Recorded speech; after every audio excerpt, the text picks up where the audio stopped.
Good afternoon and happy Monday. I'm Darrell Winninger, Chief Meteorologist at Central Oregon Daily News. This afternoon, temperatures still way above average for this time of the year, and it's been pretty gorgeous, but a lot of changes are expected through the next 48 hours, including more rain, the potential of thunderstorms, a little bit of mountain snow, and a big cool down. And that big cool down happens between Tuesday and Wednesday afternoons. We're looking at a 20 to 30 degree drop in temperatures for highs. So let's go ahead and get right in it. It is time for a deep dive into your most reliable forecast from the Central Oregon Daily Weather Center. And a quick look outside shows tons of sunshine with only a little bit of cloud cover across the high desert. Now, none of these clouds have any precipitation at all associated with them. And when it comes to air quality, we're doing pretty good, sitting in the green for the hourly average and the real-time sensors, courtesy of eSpace for the real-time sensors and the DEQ and airnow.gov for the hourly average, which is that base layer on the entire map.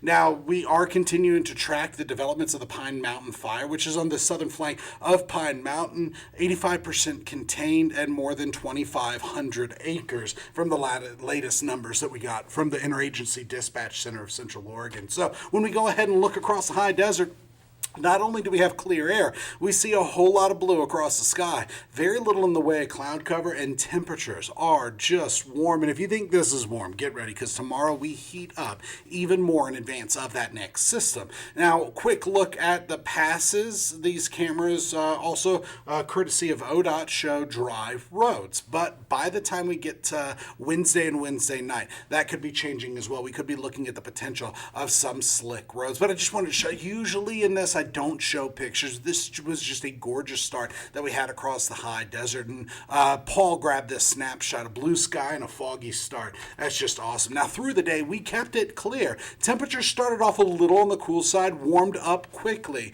And so if you were out through the AM hours, you might have had to start off with a light jacket, but then you quickly shed that once we got into the late morning and midday hours. Satellite and radar does not show much of anything at all. Now, going forward through the next couple of days, we are expecting that to change big time. Just a quick glance at what I'm talking about. And the hour-by-hour forecast for tomorrow, Tuesday's at-a-glance forecast for future precipitation and clouds, shows clear conditions at 7 a.m., mostly sunny at noon, and then by the afternoon, partly cloudy with a few pockets of convection. That means the potential of a few isolated thunderstorms is going to be there. So let's just look at that potential for lightning. Now, this does show lightning. It's going to show up in red areas as it happens, but it also shows the potential for some hail, and that hail is just mostly going to be at our highest elevation. So let's talk about it. By Tuesday afternoon, 4 p.m., starting to see those pockets of convection, those pockets of cells that are capable of producing some lightning, but it's not going to be as strong at first. And then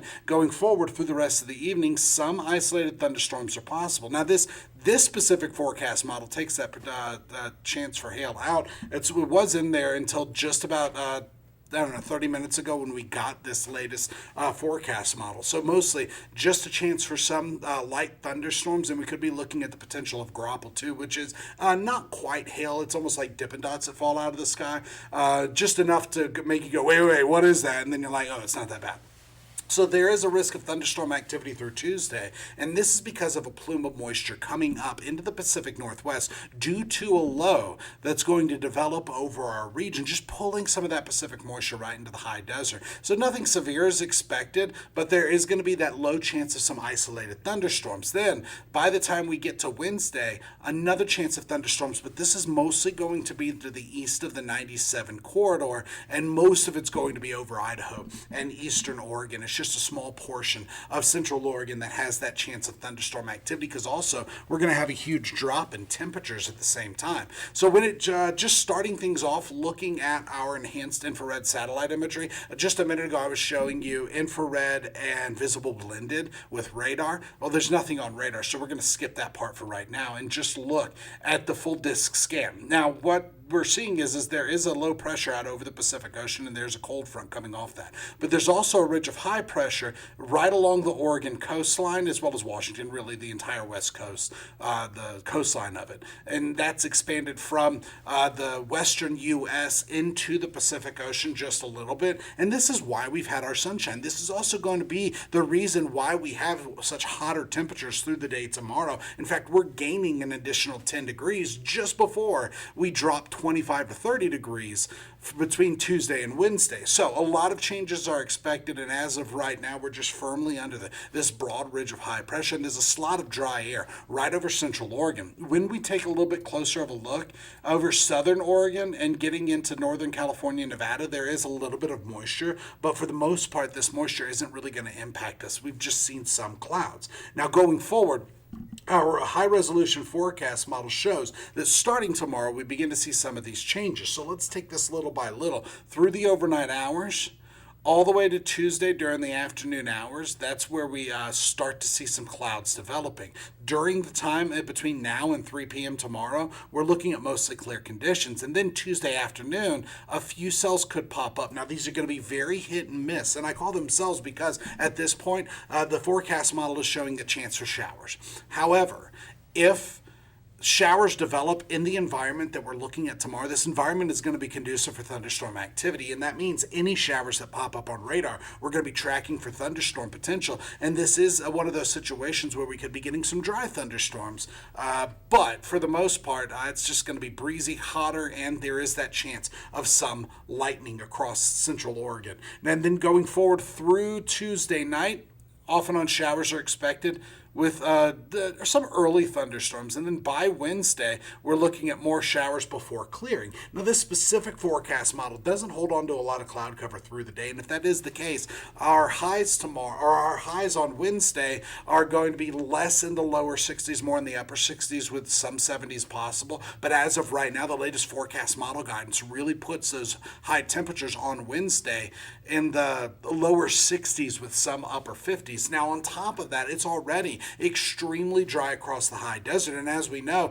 because we've been in Central Oregon for those of us who have been here for a while, we know that with very dry conditions, when you add in hotter temperatures and direct sunshine this time of the year, all of that works together to really dry out those fine surface fuels across the high desert, specifically in the grasslands as well. Now, when you put all of that together, that's going to raise up our fire potential because of that.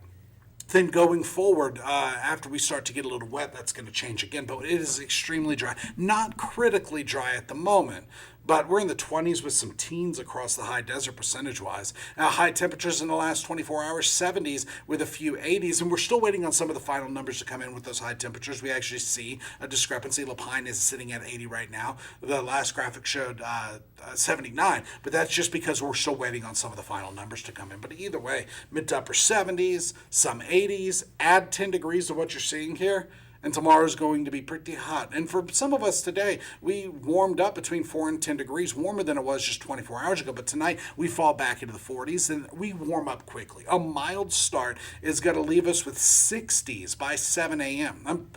60s by 9 a.m., and then 70s by 11 a.m. By 7 a.m., we're still looking at lower 50s. And then we're well through the 70s and into the 80s with a few 90s possible. So ultimately, we are looking at that chance of some thunderstorm activity by tomorrow afternoon. I know the word showers is on there, but the best chance of showers is going to be a little further to our south. We're looking at highs in the 80s with a few 90s. That low pressure develops. We're looking at more showers Wednesday, and that warmer air should actually be further off to the east. I need to fix that. But either way, as we go forward through Thursday, we start to rebound just a little bit. Now, when it comes to future precipitation between now and Thursday at 11 p.m., most of us are going to get wet. You even see a little bit of blue through the Cascades, indicative of some mountain snow. So this chance of showers is going to be late Tuesday through Wednesday.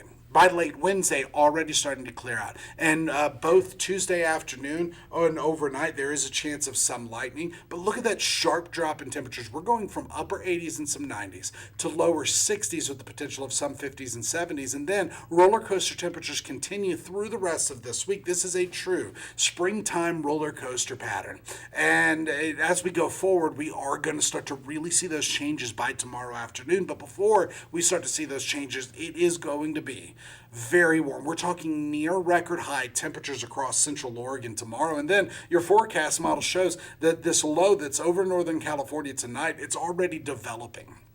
By the time it rolls through, that's what helps to pump a little bit more of that Pacific moisture into central Oregon. Just enough, it could be just enough to trigger some of that PM convection across the high desert, meaning that we could see some isolated thunderstorms Tuesday afternoon and evening, and then more showers Wednesday with mountain snow and a chance of some lightning before we start to clear out by Wednesday evening. Then Thursday, mixture of sunshine, some clouds, patiently awaiting the next cold front that'll be pushing through on Friday, but that's our rebound. And then Friday we get another dip in temperatures. Well, Friday and Saturday because of that cold front coming through. So let's look at the long range forecast model to really hone in on what we can expect through the weekend. So Tuesday, warmer. By Wednesday, showers. That system clears out. We're back to in and out clouds Thursday. Friday, we have partly cloudy conditions with a low chance of a few sprinkles, mostly in the highest elevations. And by Saturday and Sunday, we're still being impacted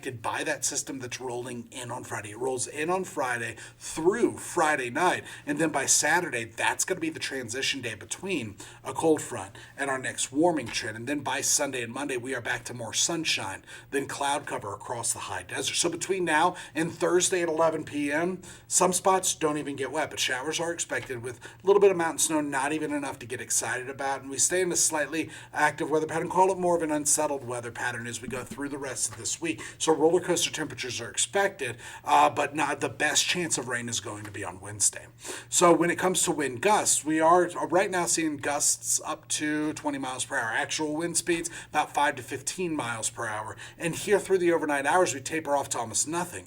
By Tuesday afternoon and evening, it's going to be breezy. By Wednesday, gusty conditions are expected at times, winds mostly coming out of the west. That's because of that next major system rolling through. The one that could actually put a little bit of snow in the Cascades, just again, not enough snow to get excited about. So for tonight, expect 40s with a few 50s and a couple 30s possible. By tomorrow, mid to upper 80s, some low 90s. And here is that 7-day planner. Winds are going to be gusty, especially on Wednesday. We go from either side of 90 degrees to the low 60s between Tuesday and Wednesday. That is a 25 to 30 plus degree drop in temperature, so a big cool down. And then by Thursday, we start to rebound. By Friday, another weak front rolls through. Most of that shower potential is going to be Friday night, not everybody getting wet from that one. And then we start our next warming trend to wrap up the weekend and going into next week. And so that means many of our temperatures are going to be either near or below average for this time of the year after tomorrow. Tomorrow is when we're looking at that potential of record-breaking highs. So near record highs Tuesday, next cold front Wednesday, then we stay in an unsettled weather pattern, but we're going from heat to the potential of mountain snow in just 24 hours. That's between tomorrow afternoon and Wednesday afternoon. Now, when it comes to satellite and radar, there's not much happening over the high desert, the state, or the entire Pacific Northwest. Just some clouds, no precipitation in sight. That is the latest in weather. Join us tonight on Central Oregon Daily News. We'll have the latest headlines and your most reliable forecast. See you then.